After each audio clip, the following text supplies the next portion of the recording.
into this conversation, I have to give these people a wonderful, wonderful introduction. You know how we do it. We don't make you sit on the plastic couch like grandma used to. We make you feel comfortable. And all these people are no strangers to the Dr. Dawn radio show. Ladies first, I have to introduce. I tell you, let me introduce Jennifer Hayes first, darling. Jennifer J. Hayes. The J stands for just keeping it real. I don't know.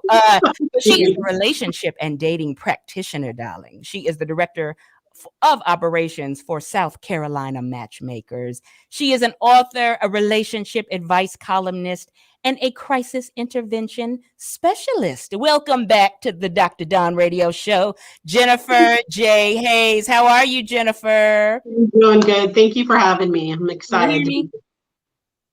Can you hear me? Oh, I can hear you now. Maybe I should press the button. Y'all, it has been a long day. When the radio hosts don't press the button to get the sound on, something is wrong. Y'all, hey, how are you, Jennifer? I gave you a good introduction. I'm doing good. Thank you for having me. Yes. Thank you, Jennifer. And second, ladies first, Amber Neal. She is an author, media personality, owner, and CEO of the Matchmaking Institute of Houston. She's getting serious. She went from Meridate to being an institute. She is CEO and founder of WETV, and she is the owner and CEO of the Amber Neal PR firm. How are you, Amber? Yay, good. Good. The rumors get started. They're going to say I was in a mental institution next. Well, hey, no judgment. No judgment, just realness, right? And then last but not least, Elam B King. The B stands for he's the bomb. Can I say, does anybody say that anymore? Yeah, but he is the author of Understanding a Man. He is a relationship coach, speaker, and media personality. Welcome all these beautiful people back to the Dr. Dawn radio show. How are you all doing? What up? I'm telling y'all, now look.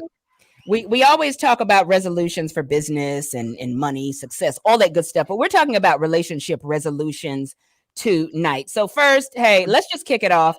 It doesn't matter whoever wants to go first because it's, we're like a family here. But just like you have goals for business, career, should we have new goals and resolutions for our relationships, y'all? Absolutely. Yeah.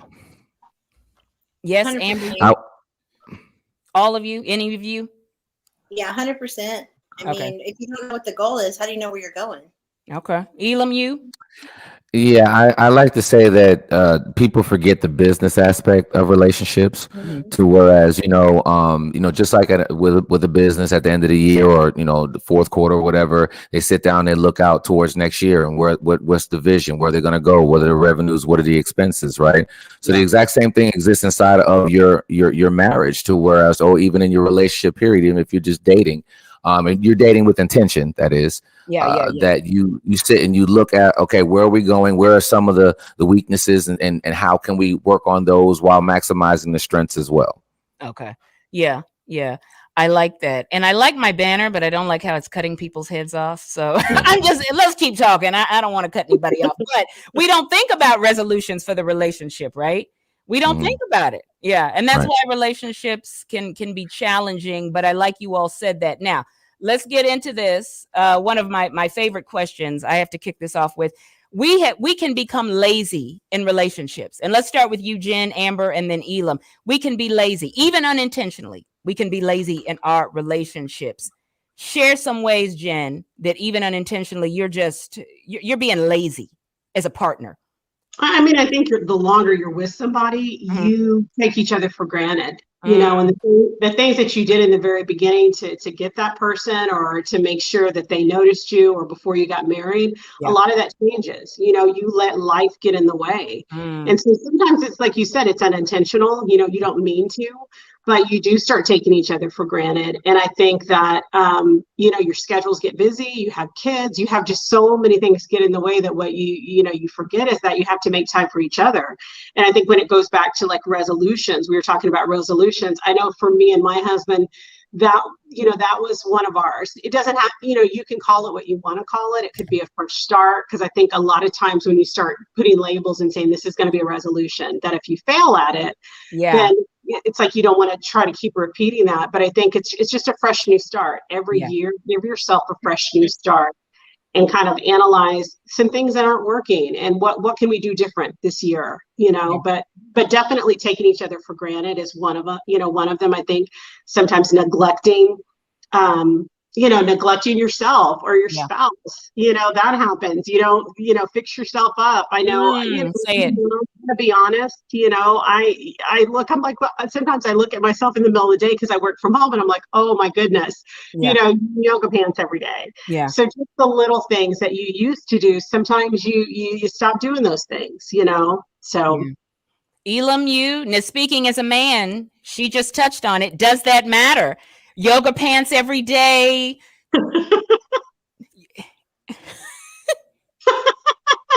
I can't see that. What is it? I can't see it. Man sends a wife a spreadsheet. I can't hear you, Elam, darling. We cannot hear you. Your mic's off. Oh man, I was going in on it, right? So I didn't know what. But it says I just saw this like 20 minutes ago, so I had to smile when you just asked that question. It said, "Man sends wife a spreadsheet of all the time she denied him sex," and this was from July.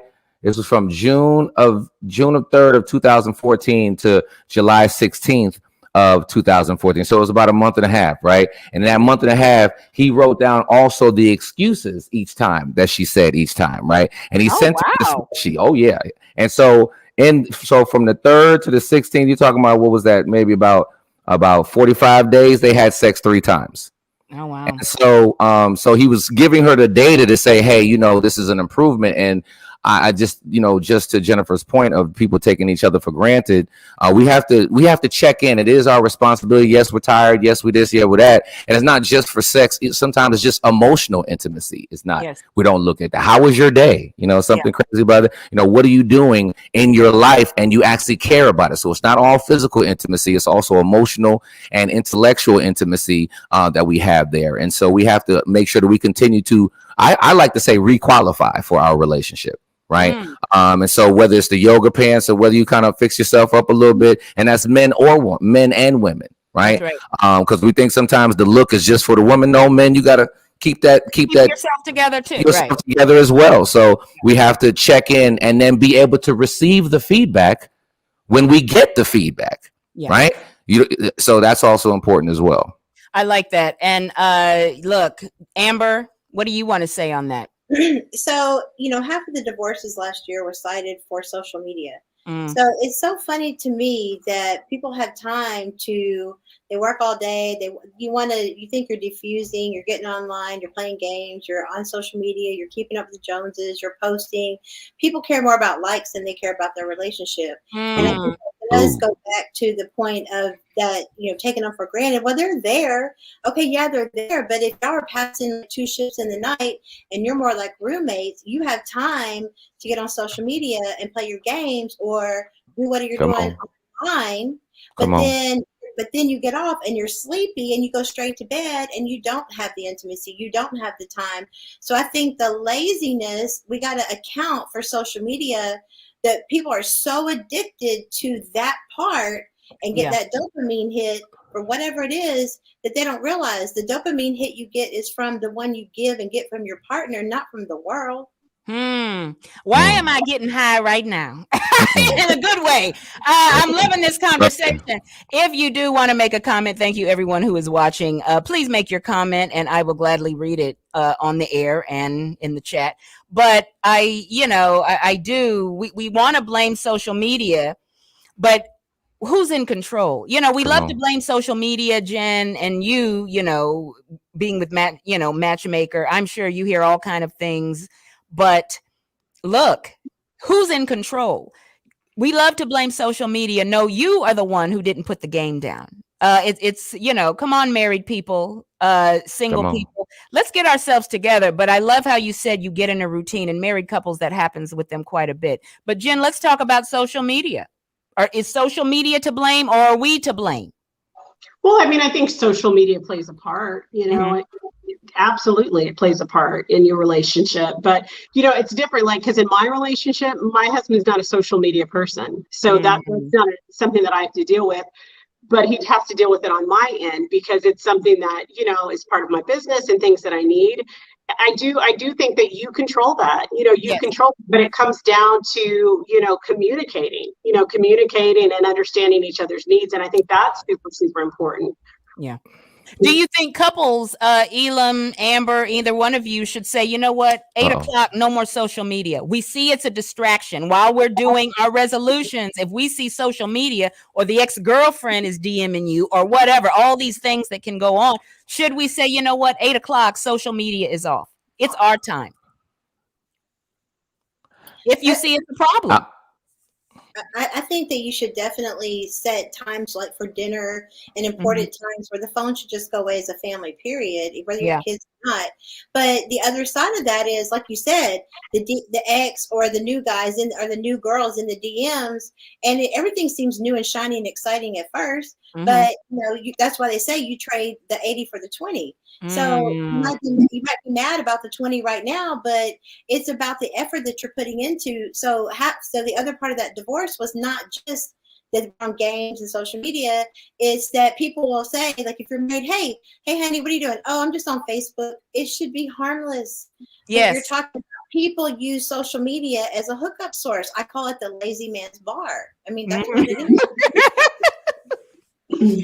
I just the slight piece. There's a piece of me that wants to push back a little bit and say that it's social media, because we have phones that we own, and we have an opportunity of regulating the apps that we put on our phone. You don't have to be on social media. Exactly. We have to recognize that and kind of take ownership that there's a responsibility. I'm going to particularly talk to the husbands and wives. If you're dating, you have what comes with that. The accountability of that is that person's really not committed to you. Right. Yes, we should act in a certain manner to show that this is what we would more want to do, but they're not obligated to you, right? There's no responsibility that really exists there from a 24/7 perspective, right? So, you sign up for your forever, and we're all, we love that part, but we forget the responsibility of knowing that we need to be proactive and intentional with the person. We could blame something on jobs, right? You have to have a job, right? So we can say, well, my job is so this and so that, but we love to get on social media and say family over everything. But then blame our job and say that's the reason why we can't get to the, so we have to be able to find a balance and be intentional, right? Because some of this is actually biological, right? After that you have children, this is something I read in the book by Dr. Luann Brizendine, The Female Brain. It talks about the hormones and some of the changes and it's a wonderful book. Fellas, definitely you need to read that book and understand the way your woman biologically think. Right. But it talks about that once you have children, right? A lot of times the hormonally, Mother Nature designed it so that our focus shifts automatically to the child, right? And so what does that mean? That means that you will accidentally forget your spouse, right? Because the goal that's how the mortality of the child is increased, by having you actually focus more on the child, which means that you'll focus less on your mate, right? So you have to, so it looks like you have to do this, but sometimes you have to be intentional and understand that, hey, I have to make time over here, whether it's sitting and watching TV or whether it's, doing something together to make sure that you're expanding the intimate levels inside of your relationship. So I don't blame social media, because I think it's a choice. Yeah, I think it's a choice. We have to accept responsibility. Jen, Amber, I want to hear from you on this. And that's good, Elam. I love, because women have a lot of responsibilities. Not that men don't too, right? Everybody has different responsibilities, but you have the kids, you've got to make some resolutions though. Talk to the women. How do you all balance it? Amber, you have kids now, you have a grandson, Jen, you're balancing busy career, son, all of that. I want to go back real quick to what we said about social media before I answer that. Okay. And I think one of the biggest things about social media is that it gives everybody this false sense of what your relationship should look like. So that's where I think that the biggest problem comes in, is that people are online and they're looking at, I don't know, Kim Kardashian and her relationship and what it should look like. And then so then you have this lady that's like, oh, well, why aren't you doing this for me? I see every night that he's cooking her dinner, he's doing this. And then you come back to your husband because it doesn't look like that in your household. Yeah. And that's a huge problem with social media, because we're all trying to live up to these expectations, and everybody's relationship's different. There is no one size fits all when it comes to a relationship. That's so right. It goes back to what Elam said, it is balancing, and you have to, how busy I am with Mikey. I'm, my son acts, so we're busy. He's in baseball, and I'm running a company. But what I have to do is I have to prioritize, because they say you can have it all, but you can have it all at the same time. You can, and if I'm giving it all to my job, my husband is losing, or my son is losing. So when I'm with my husband, I'm with my husband. When I'm with my son, I'm with my son. And when I'm working, and that's the way that I make it work. Is I have to give 100% when I'm in it. When my feet are on the ground working, I'm giving you 100%, and am I always 100% in my marriage? No, but that's where communication and understanding comes in. And when I'm 10%, he's picking up the 90%, because that's what a marriage is. It's a give or take. It's not going to be 50-50 always. That's not realistic. Why am I getting excited? I'm so glad. All these, you can have it all, ladies. No, you cannot. You're not going to have 100% in the marriage, 100%. I like what you said, Jen, when you're at work 100%, when you're with, let's be real. Amber, what do you want to say on that, sister? I agree with Jen. And the thing is here's how you kind of can add on to that is that think of your job, for example. Okay. Gratitude goes a long way. One of the biggest kiss of death with the men especially is to make them feel like it's not good enough, or you're comparing them to a man that has more. I'll take an example. I saw a coworker, he went shopping and he asked his female coworker, hey, help me shop for my wife a tennis bracelet for Christmas. So she did. She went and helped him. He bought her a big 1 or 2 carat bracelet. But then that same Christmas, her husband surprised her with, a little tiny, you need a magnifying to see it. Yeah. But the way she acted about it just destroyed his heart. It was you know who you're married to. Yeah, and if y'all have a good marriage, you know what the finances look like. Yeah. You know who you're with. The worst thing you can do is not be grateful for the effort. It is the intention. And even if it's taking time to say, hey, babe, I know you're busy. I know you're working. I know the kids are doing this. I know we got aging parents. We have all these obligations going out. But stop and thank them and give them gratitude for what they are trying to convey and what they're trying to do. Because gratitude will get you better results than ungratefulness. Being ungrateful, if your employer is ungrateful, how much do you really want to contribute? But even if they can't give you a raise, but they're they're praising you and saying, hey, you know what? I'm working on it and I'm grateful for what you're doing. Hang in there. I got you. And you're going to hang in there. But it's all about the intention and the attitude of gratitude. Really goes a long way. And you know what I find? Let me tell you, because if you're married to a teacher and you're looking at how an athlete bought his basketball wife a Bentley, you're comparing, right? But let's talk about money. Social media makes it seem like if it's money, if it's expensive, then that's real love. How many couples have the money or there's prosperity, but there's no peace? There's abuse going on. Jen, you deal with it. Elam, you deal with it. Amber, I mean, my goodness, we all have seen it. So it's this misconception that the bigger the ring, the better the marriage. Sometimes that masks the problem really going on. So Elam, let's talk about that. I want to hear from all of you. There's this misconception that money, it has to be big. How about getting some Subway and going to your man's job and saying, babe, let's go to the park and just eat together and just talk. I mean, it's the little things that we forget. Elam, I want to start off by giving a lifeline to all women by saying that, back in the day, you judged a man based upon his stature, his masculinity, let you know that, because what would you would be home with the kids, right? And we could take it way, way, way back, right? To even the Bible days, right? So you home with the kids. And so big stature, big man equals, right? That he can go out, kill the deer, bring home, boom, throw down, so that you're children are taken care of, right? So that survivability and that masculinity represented security for you. And for women, security is basically like the number one thing that women look for, right? So security nowadays equals money, right? So I understand it on one level. However, when we're going into the topic, for example, such as a ring, right? Okay, last time I checked, I looked in the Bible, I ain't see no rings. Okay, so let's start there. All right. And so then I think it was what De Beers was the company that kind of blew up the fact of that a diamond, girl's best friend, diamonds forever, and basically created this subculture inside of everybody's mind that the diamond represents how much the person loves you. Let's really look at this, folks. That was a company looking to make money, and we all fall for it. Right.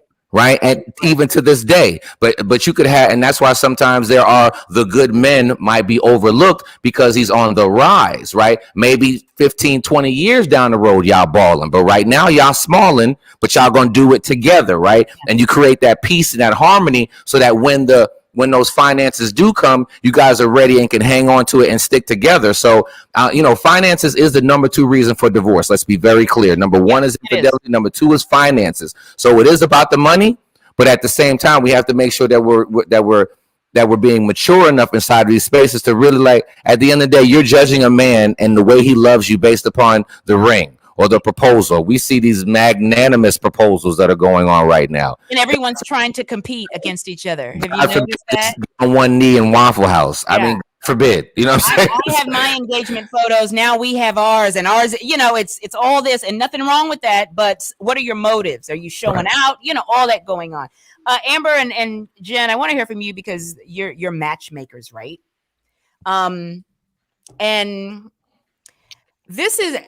We're talking about resolutions. Do you all find that people are more, when they're looking for that spouse, they're always talking about what somebody else needs to be, and there's no looking at ourselves on how we need to improve? Amber, you first, because I see you about to bite through the and then you, Jen. I'm telling you, because it's easy to say, I want him to have this, that, right? Because we've all seen the Patty Stinger show or Stanger, who she is. But and they always found something wrong with everybody else. But are they looking? These people who are looking for love, do they see in themselves? I'm literally creating an event right now that is going to teach you why you're single. Because 99% of the time when people are single that deal with a matchmaker, by the time you get to me, you have this fantasy or idea. They've got to be this tall. They got to be this, whatever. I'm like, girl, get a step stool. It don't matter. I'm saying things that matter, the thing, if it's real, you know what I mean? But so many people, it's all about the ego, right? This goes deeper into healed and unhealed people. So when you're unhealed, you're going to be operating from your ego and you're going to be looking at everything else. But see, when you're in that ego like that, it's because you're not healed and you need that imaginary friend to make you feel good enough and confident, and you're projecting onto the other person. But the reality of it is when you're healed, you speak a different language. You can tell in the way that they talk. It's not going to be about those kind of things. It does not matter. It's what do you really want when it comes down to it? Because if it's about anything that can change, looks, power, fame, fortune, or money, then you're building on quicksand. You've got to build on the foundation. What is their spiritual walk like? What are they talking about? How do you change the world together? And so I think people are looking at temporary things back to the comparison. Some people want the wedding. They don't want the marriage. They don't realize it's work. Yeah. And so I think we really have to understand that when we're asking for things, we have to ask ourselves, are those things found in me as well? Because no one is going to complete you. You have to be healthy and whole first. That's right. You're going to be more open-minded. But until you're, as long as you're unhealed, operating out of ego, you're always going to stay single. Yeah. What she said. Jerry Maguire was a movie, people. It sounded real good, but that's not reality. You complete me. And then that was a movie. They were actors. Jen, what do you want to say on that? I would say that, you do, as a matchmaker, you do have clients that come in and think that I have so much to give somebody. I'm this, and that. Yeah. I'm a 10 and I want a 10. But then that's where the relationship coaching comes in. Is yes. that, when they keep hitting a brick wall, but you're a 10, but you keep, no dates, but you're a 10, but you're going on all these dates, but no second date. But yeah. Oh, come on, Jen. Yeah. So then it's time to kind of reevaluate, well, what's going on? But I think the biggest thing is, and you and Amber talked about this before, is not budging off their list. We have this long list of things that are very superficial. And when I do the coaching, we call it surface level. I don't want to hear your non-negotiable surface level things. Let's go deeper than that. Right. Who's the person that you're going to build a life with? Who's the person? The biggest thing that I think most people are missing is that somebody that they call home, that it feels like that sense of security. Yes. And I'm talking about money, but that feeling of security that this person is in it in the long haul, through the ups and downs, through the ebbs and the flows. This is the person that's going to be with me forever. And once I get them to open up and realize that, then things change. Yeah. But you have to be willing to be open. If you feel like, I'm a 10 and I'm not going to bend off this. And I'm not asking you to date somebody that you're completely unattracted to, or right. I know that you've built this financial wealth and you want somebody that can bring to the table what you can. I understand that. But if you want love, there's things that you're going to have to be open to. And That's you right. just have to. So I love that. Yeah, you're a 10, but you don't ever get a second date. We've hooked you up on 10 dates. We've set you up on 10 dates, and you've only been on. You're a 10? No, let's be realistic. But that's where the coaching comes in, and that's what I like. And I like that you all have cleared up the misconception about, because there's a lot of TV stuff about matchmaking. No, there's coaching, because all this setting you up, you can get him, but you can't keep him. But I like that you all are helping, or her, right? And I like that you all help lay a foundation in your businesses for people to get in a healthy relationship. Now, Elam, I want to start with you with this. Sometimes I find that people may have prematurely ended a relationship. Sometimes we step out of relationships. It wasn't this could have worked out if you all would have worked on it. Talk to us, Elam, and then I want to hear from you, Jen and Amber. Do we prematurely end relationships? How do we know when the relationship can be restored? I think, I can't remember if it was Jennifer or Amber said something just a couple of minutes ago regarding working on yourself. And I want to start there because when I, myself working with clients, whether they're married or whether they're dating or whatever, either or, the first thing I do, the first 2 meetings are individual. Mm-hmm. It's not together. Right. And the reason why that is that I say that most people come to me, by the time they get to me, they want me to tell the other person what the other person needs to do to make the relationship work. Yeah. And without your level of accountability, okay, when they get to this level, then I'll be like that. No, go to work on you. Okay, and be willing to do that. That's the responsibility of being in a marriage and being inside of a relationship. And if you don't do that, then you're going to place yourself inside of a situation where the relationship is not going to grow, right? Yes, that's right. Can end prematurely, right? Then when you look up and you see them with somebody else, you're like, well, how did that happen? You see what I'm saying? Because during that healing process, that person went in, worked on themselves, and now, boom, they were able to attract the right person. Meanwhile, you stayed static because you could have swore up and down that the other person was the issue. Yeah. Because the truth is, some people want to come to counseling, therapy, coaching because they want you to fix them. Yes. I'm just here, but we're really here because he needs help. Yeah, there you go. There you go. All right. So that's just a space to, whereas why do some relationships end prematurely? Yes, they do. And I would just ask anybody that, because here's the thing, women, I'll say particularly women, men, we're a little fickle and little, there's more work that we need to do inside this space. But I feel like that sometimes for women, the level of discernment that you have, inside, you know you got an issue.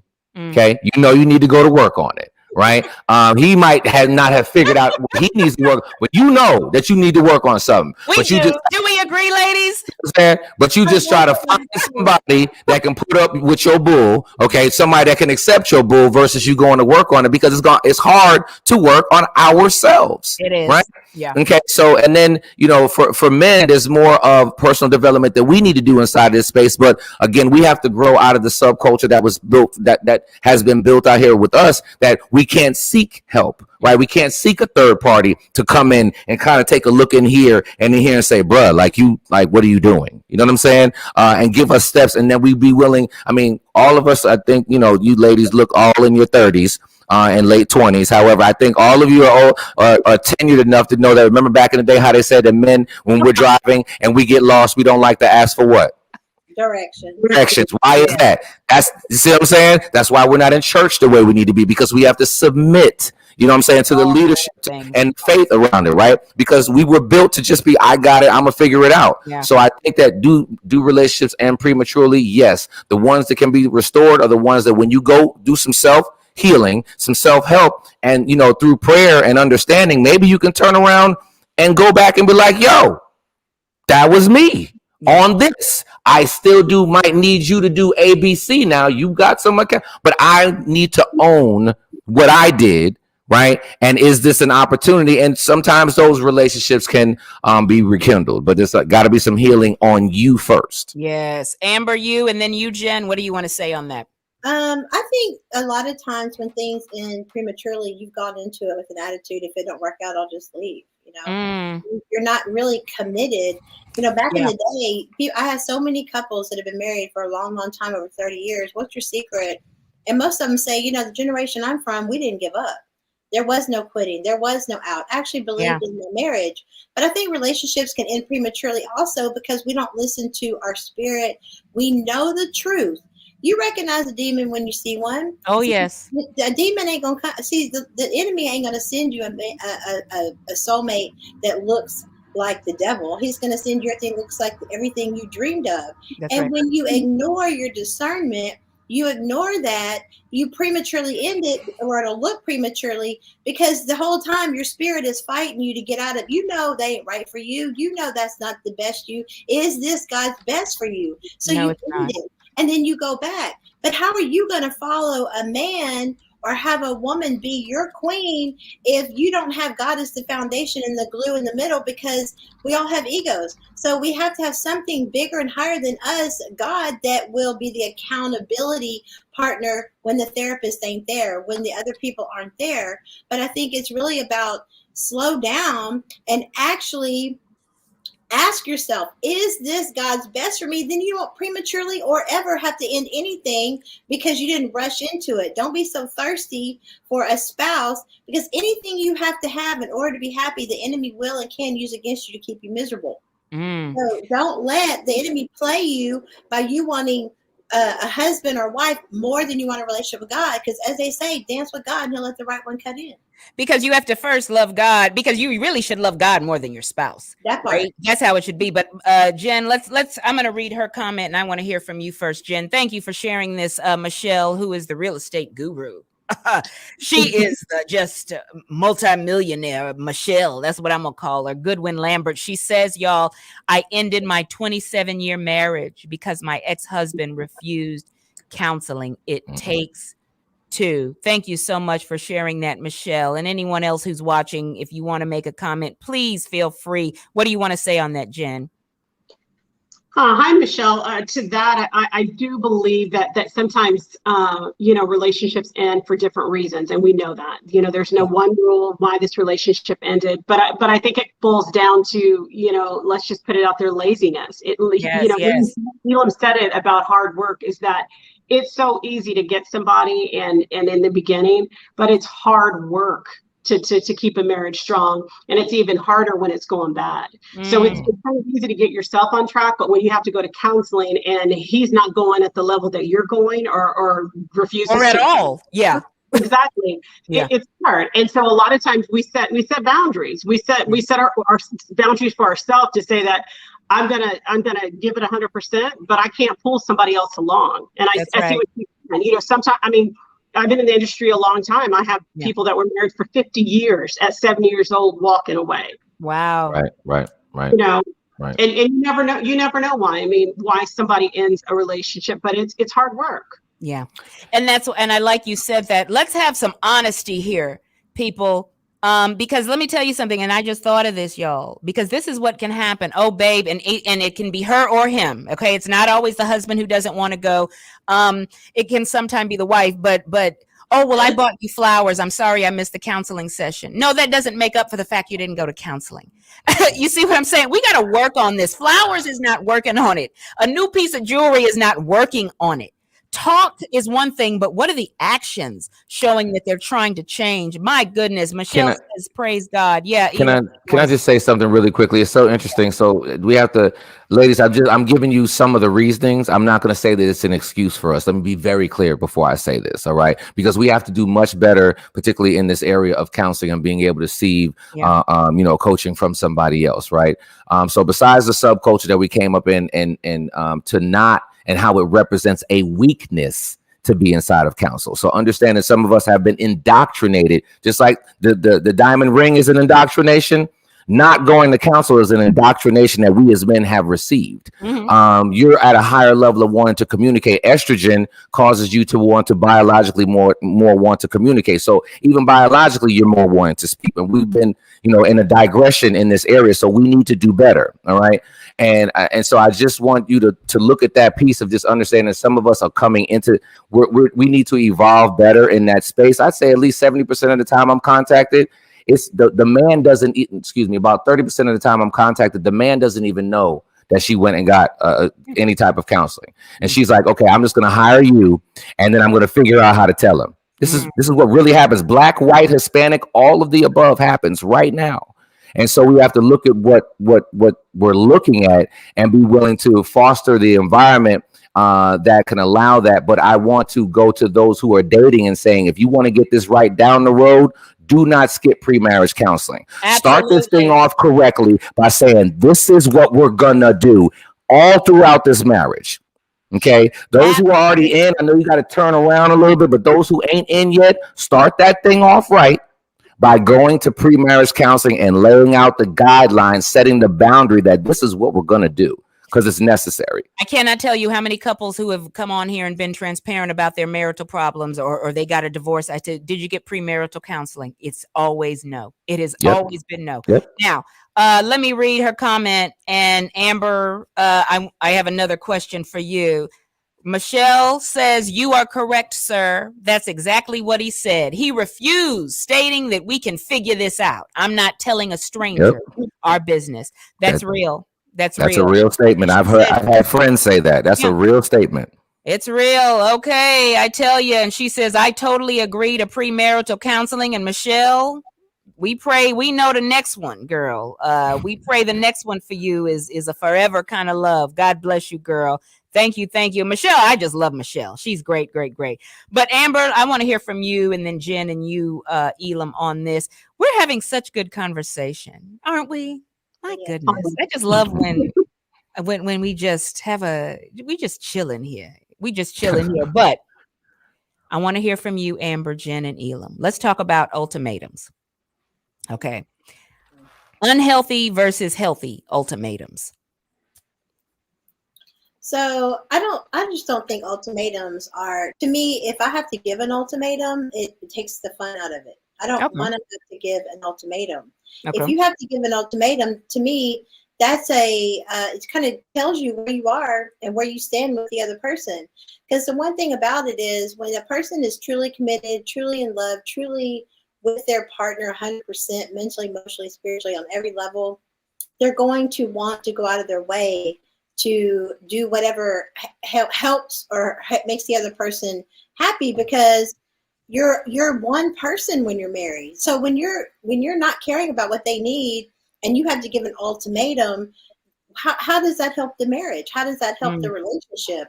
I don't think ultimatums are good at all. I think, in fact, if you're at a place of ultimatum, I think that if you're not already in counseling, you better get in counseling. But one thing I want to add to the counseling is, hey, it's great to go to counseling, but if your spouse is or you are going to sit there and lie the whole time, you're not going to be able to make any headway. So I think it's really important that when you do go to counseling, that you don't just talk about your side or the ultimatum or when they do this. But see, that's the whole trick. That's the whole trick of the enemy anyway. When I have this, I'll be happy. When I have that, I'll be happy. So you got to live your life free of ultimatums. And sometimes you have to give that problem and pray and talk to God about that, or your therapist about that, or both. But not give ultimatums. Ultimatums to me are toxic in general. I don't like ultimatums. Jen, are there unhealthy? Are there healthy ultimatums ever? Talk Absolutely. about it. Absolutely. Okay. I think that there's, good and bad. And I think healthy ultimatums are important in a relationship because there's a difference when you're doing healthy ultimatums. You're saying that, I'll give you an example. It's out of respect. It's in a correct manner. It's making sure that your partner understands that these are my boundaries. If I'm telling you that, you're working 8 hours a day and I need an hour of your time at night and you're not willing to give me that, there are certain boundaries that I set as a person for myself to say that if you're not going to do this, then, that hour is going to be taken away. There's a way that you do ultimatums, and they work for a lot of people. Yeah. Now, when you're trying to manipulate and yeah. and say, if you don't do this, this is going to happen, that's completely different. But if I'm asking you to do something in return, this is going to be a result of that happening.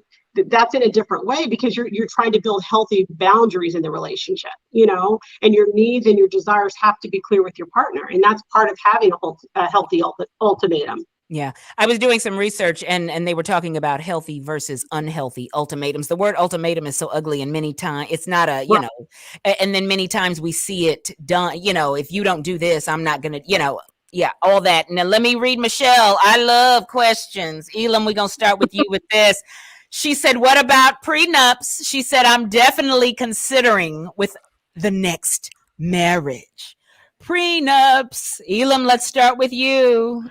I don't think that there's anything wrong with a prenup. All right. Jen's sipping on her juice. I don't know what that means. Go ahead,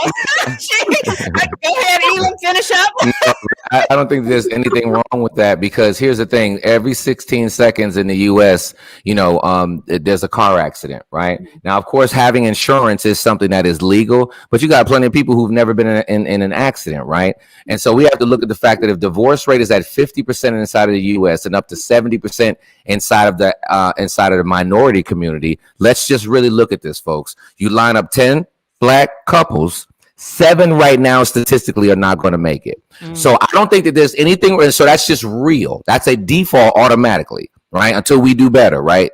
But even at 50%, line up 10, 5 ain't going to make it. So let's just really look at. So there's nothing wrong with us looking at the fact that what you came in with is what you go away with. Now, if you happen to build things together, get a post number and stuff like that, so be it. But I mean, with the stats that exist today and the lackluster of the intentionality that people have inside of being a wife or a husband, I think that there's nothing wrong with having a prenup right now. And just to the question of earlier, I think that it all comes back to boundaries. Like Jen was saying, but I like to call them non-negotiables. There are some things that we're just not going to do. Right. And I don't think there's anything wrong with that. Amber, I want to hear from you. Then I want to hear from you, Jen. Everybody's getting thirsty. On that question, I can tell you honestly, but go ahead, Amber, and then I'm going to give you my honest feedback. Go ahead, Amber. So I have an attorney friend of mine. All she does is prenups. That's it, right? So she has seen every situation you can possibly imagine.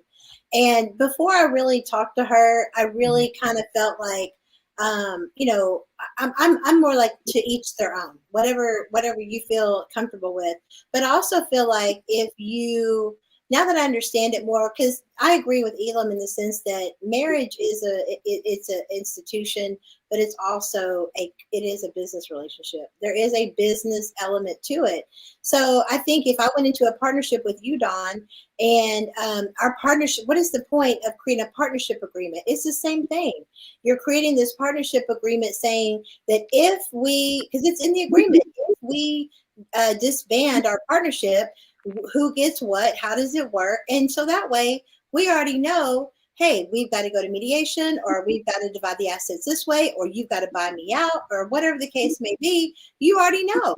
So that way I agree with Elam. I think it's a good thing. I think prenups are a good thing because you never know what's going to happen. You see so many times I've seen where couples will, it wasn't always like this. They weren't always like this with me. And then people change up.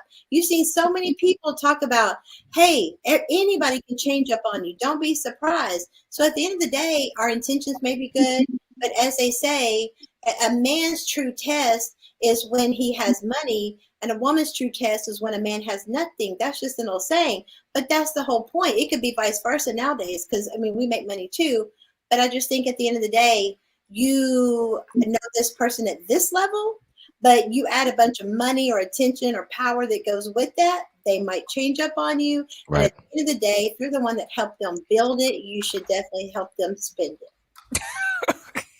I agree. And you, and then I'll give you my I agree. I think it depends on the individual. I think, and you both have to be okay with it. I think most people that come into a relationship with nothing would be the ones complaining. Yeah. We don't have anything, you don't care. It's like, yeah. But I think, it's let's just be honest, a lady marrying a guy that has a lot of money and upset that he wants a prenup. And I know that, it's our thinking that, okay, if he's asking for a prenup, he's already thinking about divorce. But like they said, it's about security. Yeah. It's about security. And, sometimes you have, they come from a relationship where they have grown children, and they're trying to protect them, to make sure that, once you pass on, that their children are taken care of. So there's a lot of different reasons why somebody would have it. But I think it's a good thing. It is. I was reading the Christian perspective on a prenup, right? And there was this pastor, and he was talking about how prenups are not just for money, protect my money, all that, right? Inheritance funds for children, all of that, debt incurred before the marriage, all of that. It deals with that, right? But I like this is what he said. He said, what are your motives for getting a prenup? If you're getting a prenup because you love them, but you don't trust them, and you don't want them to have anything, if your motives are wrong in getting a prenup, first of all, should you even be getting married? Right.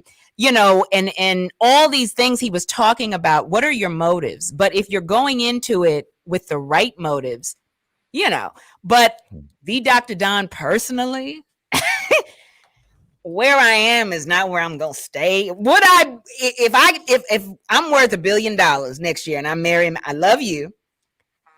But I gotta, I'm praying to God on that. Let me say that. But I'm 99.9%. You're gonna have to sign a prenup, right? Not because I don't love you, but we got to protect what's going on here. And when I die, we're married. I want my money to go here, there. I'm praying to God, but my motives have to be right. And I thought about that. If I get the prenup signed because I don't trust you, then why am I marrying you in the first place? All this kind of stuff, my money, my, from a selfish place. Do I need a prenup? And then is that the person I need to marry? And am I ready for marriage with that kind of attitude? But the Dr. Don, 99.9, he will be signing a prenup. But I'm gonna let the Lord lead me. But I'm just being honest with you. I'm just being honest. There's nothing wrong with that. We just have to. I mean, but I know it's to each his own. But I don't think there's anything wrong with that. We got to grow through that. Yeah. And Michelle says, each of you have helped me so much this evening. Michelle, you've helped us, girl. I didn't even have the prenup question, but I think it's something that does need to come up in premarital count. That's why you need to have premarital counseling, because this better come up, right, Jen? Because if not, 2 days before the wedding, he's handing you a piece of paper. You're like, we didn't talk about premarital counseling. Will bring all that out. Just get it out. Get it out. What are y'all? That's why you got to get premarital counseling. And I like how you said, Elam, an objective third party. To talk about this. Amber, I want to start this question with you. Ooh, I love that prenup question. That was really good, Michelle. Ooh, I like that, girl. But let's talk about this. I want to hear from you first. Who did I say, Amber? Mm-hmm. I can't remember. It's 10 of you on here tonight. Okay, Amber, how do we let's start with, let's end this with our relationship resolutions, because that's what we're talking about, right? So give us some relationship resolutions, Amber. Let's start with the singles, married, divorced. Give us some of your relationship resolutions for the people. I mean, to me, it's real simple. It's one my grandma told me a long time ago. A family that stays together, prays together, stays together.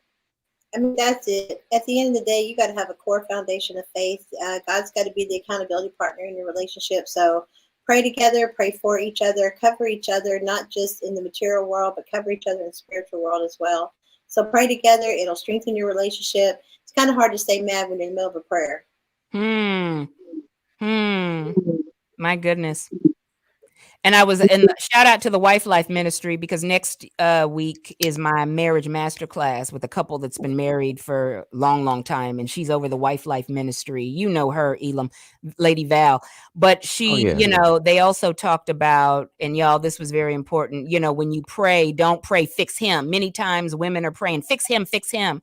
You'll see God start to fix your heart, but yeah. Jen, what are your relationship resolutions? That's good, Amber. Thank you. Jen, give us your relationship resolution, sister. So when you say relationship resolutions, are you referring to dating? Or are you referring to couples? Let's talk dating. Let's talk singles first. Amber said basically faith for all three, but talk to us, Jen, first for the singles, then the married, then give us some encouragement for the divorcees as well. I think for singles, it's super important to like focus on self-development, focus on, just knowing who you are and what you want, because that's going to help you bring the right person to the relationship.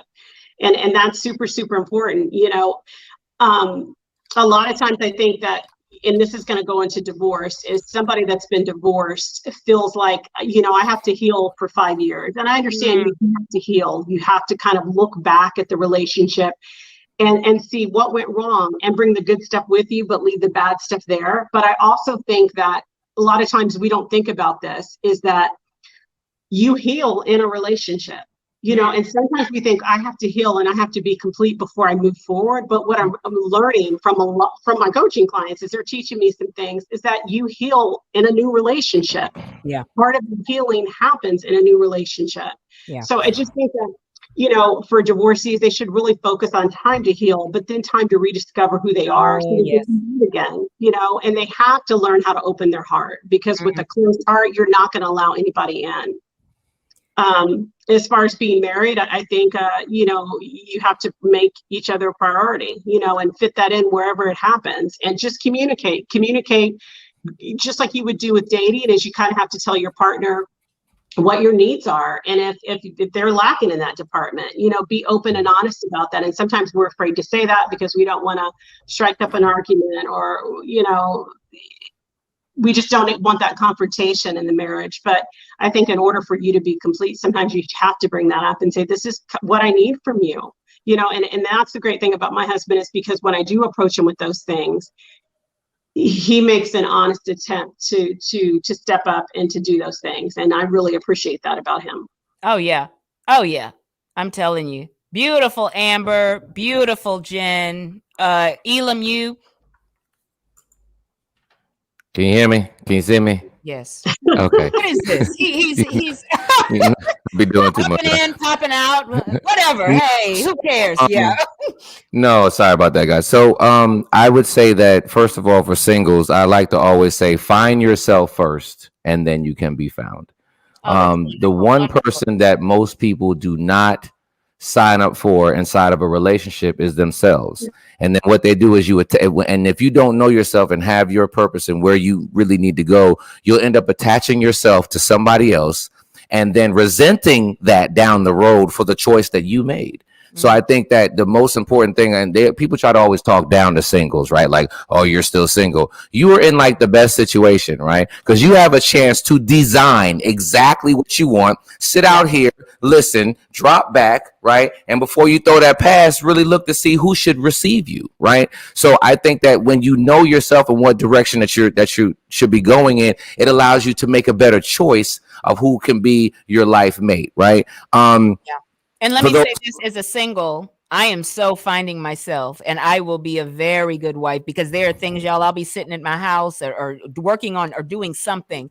And I'm like, you know what? If I was married, I would probably, because I'm on the go, and I'm like, but when I'm married, I can't be doing all of this. Right. I'm going to have to stop and say, babe, what do you think? Right. You know what I mean? Or if he has a child, I'll be a bonus mom. How am I going to deal with that? So I am preparing myself. And these are things I have to think of. Not that he's going to, but I will have to submit. So the Dr. Dawn is preparing her, because it's real. I can't be doing all this. If I get called, y'all, on a 6-month tour with Michelle Obama, you think my husband going to be at home okay with that? Come on.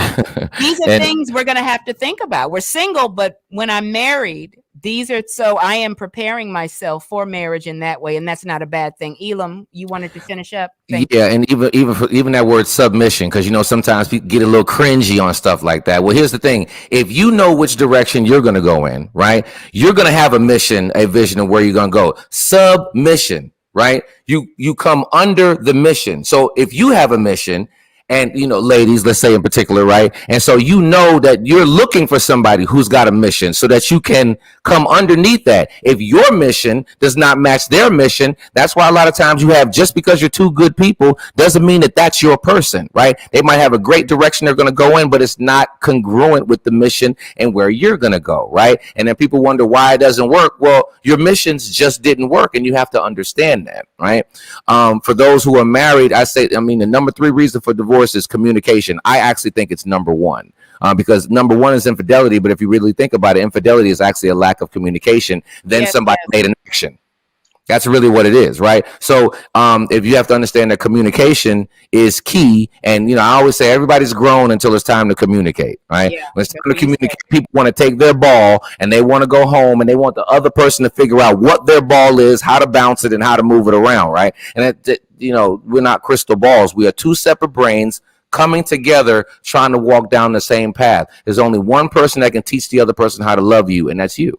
Right. And you can't expect them. I know it sounds good. They can just magically, deliciously just know you and just chill with you. And you just, and just get this unconditional love. Unconditional love.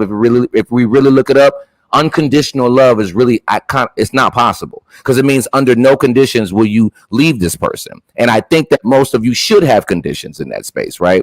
And I guess I just have to match what Jennifer said earlier regarding divorce, and that you be in that healing, right, and being in that space, and so then you make the decision. Don't let somebody shame you into however long time that you need, short or long, right? And when you're ready, dive back in. If you're not ready, then don't dive in, because there is some work that needs to be done. But if you start with yourself and heal through that, I think that you can set yourself up for a better relationship down the road. Yeah. Before I let you all go and we get your contact information, communication is the key. Can I tell y'all a little something? And audience, you listening, I'm not ashamed to say this. It's no judgment, just realness, right? Amber, I want to hear from you on this first, Jen, Elam, and then I'll let y'all go. Communication is the key. Because the Dr. Dawn has quite a few married men coming on to me, more than single men. And this is what I figured out. Now, I'm a strong woman of God, so I don't even go there, right? But this is because my gift, the gift God has given me, is communication. So I talk to people. I will just, I'll meet a married man and we're just at an event, right? And no, nothing's going on, but I'm maybe at the buffet table or whatever. And I talk to everybody. And this is what married men have said to me, and I don't think they realize it. They said, it's so good talking to you. That's what they say. It's so good talking to you. And, well, can we meet for coffee? No, right? I'm just having a conversation, y'all. So I'm giving them what their wife is not. She's talking about the bills and blah, blah, all this, but I'm not your wife. If I was your wife, I might be asking you those things, but I'm just talking to them about their life, about their job. Oh, wow, that's good. You got an award. Those things. So it is communication, because married men, and they don't even realize they're saying it. They said, it's so good talking to you. Then they try to take it somewhere else. Affairs don't start in the bedroom. It starts with conversation, communication. But because I'm a woman of God, I'm like, no. But we see how it can happen if women are weak or what have you. But what do y'all think about that? I'm telling you what I've experienced. It is communication. I think friendship is the foundation of a relationship. I mean, you can love them all day, but if you don't like them, you're not going to get very far. And to add to that, I think communication is part of it. But one of the biggest things the most successful relationships have found out is that forgiveness is the other part of that component. Beautiful. People are going to upset you. They're going to let you down. But as they say, just make sure it's somebody who's worth it. Beautiful. Beautiful. You, Jen? I think friendship. Beautiful, Amber. You, Jen? I think communication is key. I think it's a combination of a lot of things. Yeah. But communication is one of it. Yeah. Absolutely. And then back to this married man, I think that, a married man that wants to cheat will tell you whatever he wants to tell you to get you to talk to him. So, but Jen, let me say this. It has not been in that kind of situation. It happens like, hey, how are you doing? Or because I'm at a community event and then we just have a conversation. It wasn't just organically talking is what I'm saying. But what I'm saying, brother, you need to go talk to your wife. If you want this, why don't you just tell your wife? But it's not men that are intent, of course, if they want to cheat, they want to cheat, right? But when they say it's so good talking to you, right. You need to tell your wife, babe, we need more communication, right? But Elam, you touched on that. Men are not always going to be open and say, but yeah. Well, I want intuitive to know that, so that's, I said, and women are not always intuitive in that relationship to know that, know? Right.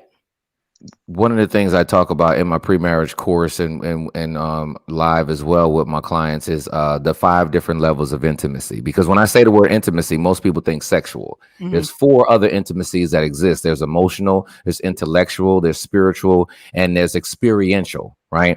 And so a lot of as men, again, because we are sometimes not in tune with our emotional intelligence, we don't even realize how long it's been since we've been able to have somebody emotionally connect with us. Right. And so here we have this spouse. And so a lot of times men are asking for sex simply because they're looking to have a connection, but they don't even know how to say, I just want to have a conversation, or you actually proactively, ma'am, have a conversation of understanding where his emotions are for that day. Intellectually, which is really what he's doing from a career and work perspective and purpose perspective. That's intellectual intimacy, right? And because you're not receiving that, why do you think so many things are happening at people's jobs? Oh, yeah. Right. That's the intellectual intimacy is taken care of because they're both doing the same job. So if somebody comes along and asks and gives you a sandwich and dad going, hey, how's your day? Bam. Then they end up horizontally. Right. But there was a lack of communication somewhere. And I'm not blaming any wives out there for that. Not. I'm just saying we have to understand what the nature of the beast is, whether it's women or men, because, again, men, we need to tap into the emotional intimacy of our wives as well. What are they doing? Right. Not just always wanting them to care about us, but we have to care about them and fostering the communication environment. So I think that the lack of intimacy outside of sexual as well is a part of some of the reasons why do we get to the bad spaces that we end up in. It will always be, y'all. This will always be a hot topic. I think, Jen, you hit me up last year. Oh, I didn't get to make it last time, but if you ever talk about relations, I said, Jen, we always gonna talk about it, girl. It's always right. It's always gonna be. But I mean, when it comes to affairs, I mean, I have a couple who shared they both had an affair, and God healed their marriage, but they submitted to God, right? But it's a whole thing with affairs. Communication is part of it, right? You don't make an excuse, but. Man, it's powerful. Jen, Amber, my darling, Elam, thank you all. Give us your contact information. How can people contact you? Where can they find you on social media? All that good stuff. You can go to Jennifer J. Hayes on Instagram, my website, South Carolina Matchmakers, Facebook, but Jennifer J. Hayes. Jennifer J. Hayes. And you're going to call him Mikey, even when he's 50. He's always going to be your baby boy. Yeah. But that's because I already have a Michael. So when we say we have to call him Mikey. Oh, okay. Okay. Thank you, Jennifer. Amber, you, darling. Mine is real simple. It's just my name, amberneal.com. It's amberneal.com. And you can find everything I'm linked into from there. Yes. And your event coming up in April, right? I have an event coming up in April where we are honoring Dr. Dawn as our Certified Life Coach of the Year. Yeah. Hello. I will be there. I'm telling you. Amber Neal, I tell you, I've known her for years. Good people. Elam, give us your information, darling. Pretty simple. Elam B King on all platforms, and you can also go to elambking.com. And I want to actually invite any of the wives or girlfriends, if you're having that man that you're with, that you love, but you know that there's a gap in there with his communication. Actually, a podcast that we're starting that's going to be filmed live on the 26th of this month if you're here in Atlanta, and it's called Barbershop Church. Yeah, I've And seen the so, barbershop yeah. shows you've been doing. That's good. So that is something to where men coming together to have these types of conversations and expand in these spaces where we're hurting, where we're not communicating, so that we can be better husbands, so that we can be better boyfriends, just be better in relationships as a whole. And you can never have enough forums, particularly for men of color inside of this space, because there's a growth that we definitely need to do here. So invite them on over. It's on. You can go to Eventbrite, just pull up Barbershop Church in Atlanta, and send your man on over there. We got him. Very good. Jennifer, Elam, Amber, she said, I've got to go. She dropped the mic. That's okay. We love you.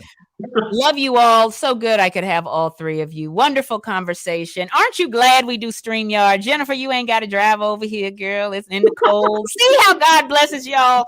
How God blesses us. I love technology, and the conversation's good virtually. But bless you all. Everyone is just doing great things. So God bless you all. Have a wonderful evening. And thank you, guys. Thank you for the invite. Yes, Thank you, always. Bless you. Bless you.